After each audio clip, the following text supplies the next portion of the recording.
আমি প্রস্তুত আছি বা হবে এবং ওরা 40 জন ইমাম সাহেব একা।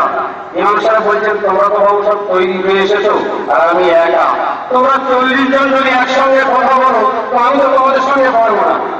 তো তোমরা এক কাজ করো, 39 জন তোমরা তাবে হয়ে যাও আর একজনকে মজবুর বানাও, অর্থাৎ একজনকে তোমরা ইমাম বানাও। সে আমার সঙ্গে বাস করবে, তার জয়টা তোমাদের জয়, তার পরাজয়টা তোমাদের পরাজয়। 40 জন একসঙ্গে কথা বললে আমি তো জয় দিতে পারবো না বাবু। ওরা বলল ঠিক আছে, আমরা ইমাম আউজাইকে নির্বাচন করছি।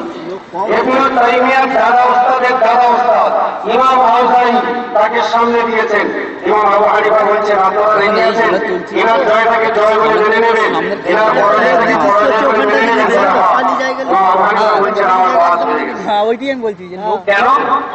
একটা বাহাসের ক্ষেত্রে যদি একটা ইমামের জয়কে তোমাদের জয় আর পরাজয়কে যদি পরাজয় বলে তোমরা স্বীকার করতে পারো, আমরা যারা ইমাম বানিয়েছি তিনি যে তেরাত করবেন তার তেরাতটাই মুক্তাদিদের তেরাত করে বলে সুবহানাল্লাহ। উনি বললেন রাসূল পাক সাল্লাল্লাহু আলাইহি ওয়াসাল্লাম যুক্তি নয়, হাদিস পাকে আল্লাহ রাসূল বলেছেন ইন্নামা জুআলাল ঈমানু লিইউতাম্মা বিহি, ঈমান তো এই জন্যই বানানো হয়েছে যে তার ইক্তেদা করা হবে। শুধু তাই নয়, উনি কোরআন পাকে দলিল দিয়েছেন এই চোর বাটপারের দল, ওরা বলে কোরআন হাদিসে নেই। আল্লাহ রাসূল সাল্লাল্লাহু আলাইহি ওয়াসাল্লামকে আমার আল্লাহ পাক বলে দিলেন ওয়াইদা কুরিয়াল কুরআন ফাসতামিউ লাহু ওয়া আনসিতু লাআল্লাকুম তুরহামুন, যখন তোমাদের সামনে কোরআন তেলাওয়াত করা হয় তখন তোমরা শুনতে থাকো আর চুপ করো, তাহলে আল্লাহর করুণা পাবে।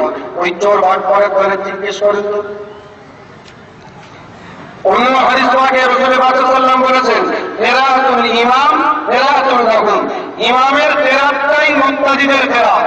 আমি বিস্তারিত ব্যাখ্যা করার সময় নেই, অনেক আলেমরা বসে রয়েছেন।